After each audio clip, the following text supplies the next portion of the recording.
दोस्तों वीडियो शुरू करने से पहले आज मैं आपको सबसे पहले बात बताना चाहता हूं कि योद्धा वही होता है जो युद्ध के मैदान में दृढ़ संकल्प से खड़ा रहे। भले ही हार हो लेकिन जीत के संकल्प को हमेशा कायम रखता है। तो दोस्तों उस योद्धा की तरह बनिए जो अपने लक्ष्य को हमेशा कायम रखता है। सो आइए आज की वीडियोस को शुरुआत करते हैं। आज की वीडियो जो होने वाली है वो भारत के मरुस्थल पर भले ही छोटी वीडियो होगी लेकिन आपको कुछ ऐसा सिखा जाएगी कि एग्जाम के दृष्टिकोण से आपको किसी भी टाइप की परेशानी नहीं होगी। तो दोस्तों आज हम देखेंगे यूपीएससी वाला 755 चैनल पर बहुत बेहतरीन तरीके से ये 16-17वां चैप्टर है और बहुत ही जल्दी 3-4 क्लासेस में मैं इसे पूरी ज्योग्राफी समाप्त कर दूंगा।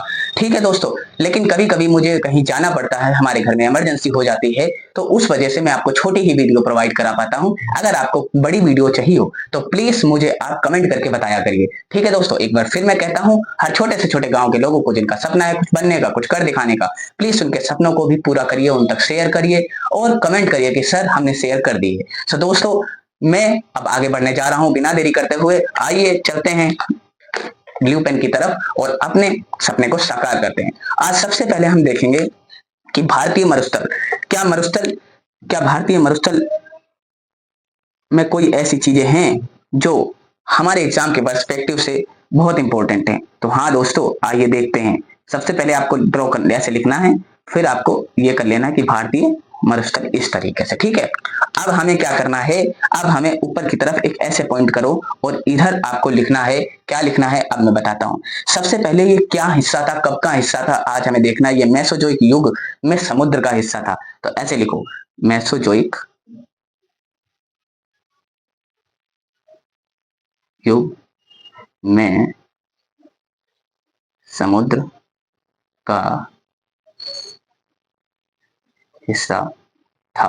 ठीक है दोस्तों, मेसोजोइक युग था, उसमें देखो दोस्तों कई युग आए हैं, है ना। एक युग में हमारा हिमालय भी बना है, सो मैं उन युग को भी आपके सामने रखूंगा, लेकिन इतना समझो कि ये मेसोजोइक युग में समुद्र का हिस्सा था भारतीय मरुस्थल हमारा। ठीक है, उसके बाद ये कहां पे स्थित है, तो इधर से एक पॉइंट लेकर आओ। ये स्थित है अरावली पहाड़ी के उत्तर पश्चिम में। अरावली पहाड़ी के उत्तर पश्चिम में। देखो दोस्तों छोटे छोटे पॉइंट हैं और कितना बेहतरीन लगता है। इसी तरीके से हमें याद करना है, लिखना है, क्योंकि लिखना ऐसे है कि देखते ही याद हो जाए। ठीक है, और यहाँ की क्या खासियत है, यहाँ रेतीले, टीले और बरखान पाए जाते हैं। ऐसे लिखो, यहाँ रेतीले, टीले एवं बरखान पाए जाते हैं। इस तरीके से आप लोगों को लिखना है, ये 3 पॉइंट इस तरीके से। फिर देखते हैं और भी पॉइंट, अभी बहुत सारे हैं दोस्तों। अब यहाँ पे वर्षा कितनी, तो 150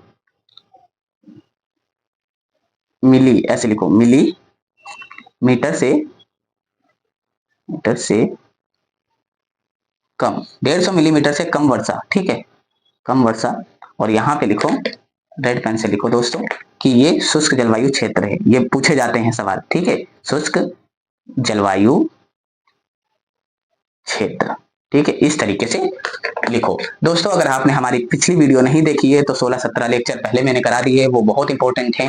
शुरू से लेकर स्टार्टिंग तक मैंने हर एक चैप्टर को, हर एक लेक्चर को बहुत बेहतरीन तरीके से बनाया है। अगर आप लोगों ने नहीं देखा तो प्लीज मेरी आपसे रिक्वेस्ट है उसे पहले देखो। ठीक है, और आपको बहुत ज्यादा अच्छा लगेगा। अब यहाँ पे बहुत कम वनस्पति है, देखो इसकी विशेषताओं में क्या निकल के आ रहा है, बहुत कम वनस्पति। ठीक है, फिर उसके बाद बहुत कम वनस्पति के बाद अत्यधिक वाष्पीकरण, अत्यधिक वाष्पीकरण। ठीक है, और नदियां, फिर यहाँ पे एक और पॉइंट लिखो इस तरीके से, नदियां अल्पकालीन तथा कुछ नदियां मरुस्थल में लुप्त हो जाती हैं। देखो नदियां बहुत कम समय के लिए, तो यहाँ पे लिखो नदियां अल्पकालिक, नदियां अल्पकालिक तथा कुछ नदियां मरुस्थल में लुप्त हो जाती हैं। ठीक है, मरुस्थल में लुप्त हो जाती हैं। दोस्तों मैंने आपको बता रखा है कि मरुस्थल में लुप्त हो जाने का क्या मतलब है। सो आप लोगों को ये मैंने पहले ही बताया है और अभी बताता हूँ कि कई नदियां ऐसी होती हैं जो बहुत लंबी दूरी नहीं तय कर पाती हैं, उनका बहाव तेज नहीं हो पाता है।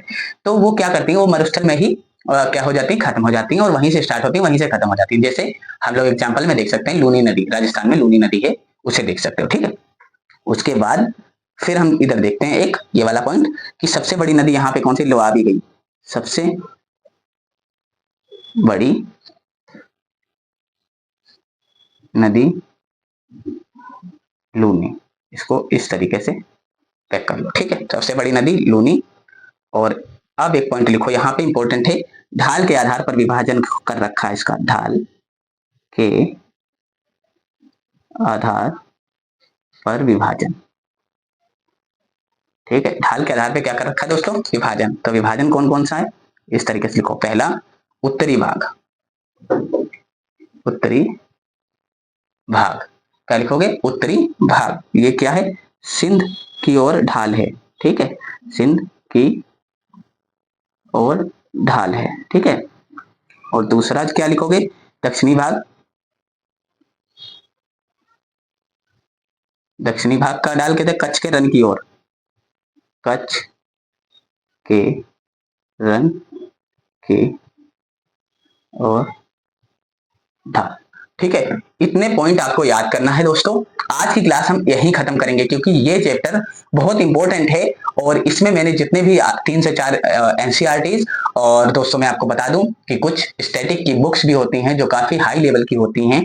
ठीक है, तो उन्हें भी हम लोग पढ़ते हैं, उसके बाद हम आप लोगों के लिए कंटेंट बनाते हैं कि दोस्तों आप लोगों को किसी भी टाइप की परेशानी ना हो। अगर इस टाइप के कोई भी क्वेश्चन आ रहा है भारतीय मरुस्थल से, भारतीय मरुस्थल से, तो आप लोगों को किसी भी टाइप की कोई भी परेशानी नहीं आनी चाहिए। ठीक है, मेरा तो हमेशा से यही निर्णय रहा है कि मैं अपने स्टूडेंट को वही चीज प्रोवाइड कराऊंगा, वही सिलेबस, वही कंटेंट प्रोवाइड कराऊंगा जो केवल और केवल एग्जाम के दृष्टिकोण से इंपॉर्टेंट हो। हमें चाहिए भी इतना ही होता है। ठीक है दोस्तों, सो आज का लेक्चर हम लोग यहीं खत्म करते हैं। अगर आप लोगों को वीडियो पसंद आए तो एक बार फिर से तहे दिल से कह देता हूं कि हमारी वीडियोस को लाइक, सब्सक्राइब एंड शेयर करिए और जल्दी जाइए और पीछे के लेक्चर देखिए, वो प्लेलिस्ट में आपको मिल जाएंगे क्योंकि प्लेलिस्ट बहुत बेहतरीन तरीके से चल रही है। ठीक है, तो दोस्तों थैंक यू वेरी मच। अब आशा होगी कि मुझे आप यहीं विश्राम दें और मैं जल्द ही बड़ी बड़ी वीडियोस भी लेकर आऊंगा। तो थैंक यू दोस्तों, थैंक यू वेरी मच।